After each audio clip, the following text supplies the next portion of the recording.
রাষ্ট্রপতি উল্লেখ না করে সাবেক সেনাপ্রধান উল্লেখ করে বলা হয়েছে, সাবেক সেনাপ্রধান মেজর জেনারেল জিয়াউর রহমান সামরিক শাসনামলে 1978 সালের 1 সেপ্টেম্বর বাংলাদেশ জাতীয়তাবাদী গঠিত হয়। এটা তো শেখ হাসিনার বয়ান, এটা তো আওয়ামী দোসরদের বয়ান, এটা আওয়ামী বুদ্ধিজীবীদের বয়ান। এরা 15.5 বছর মিডিয়াকে নিয়ন্ত্রণ নিয়ে নিরন্তর ভাবে এই অপপ্রচার গুলো চালিয়ে গেছে। আর সেটারই যদি প্রতিফলন শিক্ষা মন্ত্রণালয়ের নেতৃত্বে এই যে পাঠ্যপুস্তক যে পরিমার্জন হচ্ছে, নতুন করে মুদ্রণ হলো, সেখানে যদি আপনার বিস্মিত থাকে, সেখানে যদি ছাপানো হয়, তাহলে কার সরকার? বন্ধুরা, জাতীয় শিক্ষাক্রম ও পাঠ্যপুস্তক বোর্ডে এনসিটিভির ভেতরে বাইরে ঘাপটি মেরে বসে থাকা আওয়ামী ভূতেরা শেখ হাসিনারই মিথ্যা বয়ান লিপিবদ্ধ করেছে পাঠ্যপুস্তকে কোমলমতি ছাত্রছাত্রীদের মগজ ধরায়। বিএনপির ভারপ্রাপ্ত চেয়ারম্যান তারেক রহমান সম্প্রতি এক বক্তব্যে বলেছেন, 5ই আগস্ট ফ্যাসিস্ট মাফিয়া প্রধানের পলায়নের মধ্যে দিয়ে একটি গণতান্ত্রিক মানবিক বৈষম্যহীন বাংলাদেশ গড়ার এক অপার সম্ভাবনার দ্বার উন্মুক্ত হয়েছে। বর্তমানে অবস্থা দৃষ্টিতে মনে হচ্ছে মাফিয়া প্রধান পালালেও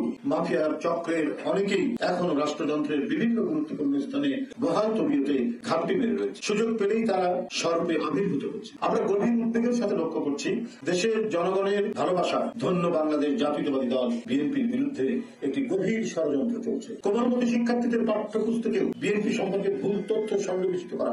আমরা রাজনীতি সচেতন দেশবাসীর সামনে স্পষ্ট ভাষায় জানিয়ে দিতে চাই, বিএনপি সেনা ছাউনিতে জন্ম হওয়া কোন দল নয়, সামরিক প্রশাসক কিংবা সেনাবাহিনীর প্রধান হিসাবে নয়, বরং ঢাকার রমনা রেস্তোরাঁয় এক সংবাদ সম্মেলনে 1978 সালের 1 সেপ্টেম্বর শহীদ প্রেসিডেন্ট জিয়াউর রহমান যখন বিএনপি গঠনের ঘোষণা দিয়েছিলেন, তখন তিনি ছিলেন নির্বাচিত প্রেসিডেন্ট। এবং ওই বছরই 1 সেপ্টেম্বর শহীদ রাষ্ট্রপতি জিয়াউর রহমান নির্বাচিত রাষ্ট্রপতি হিসেবে বাংলাদেশ জাতীয়তাবাদী দল গঠন করেন। সুতরাং বিএনপির সেনা ছাউনিতে গঠিত হয়েছে, এই তথ্য আমি আগেও বলেছি, এটা তো আওয়ামী লীগের তথ্য, আওয়ামী তথ্য। এটা শেখ হাসিনার বয়ান, শেখ হাসিনার তথ্য।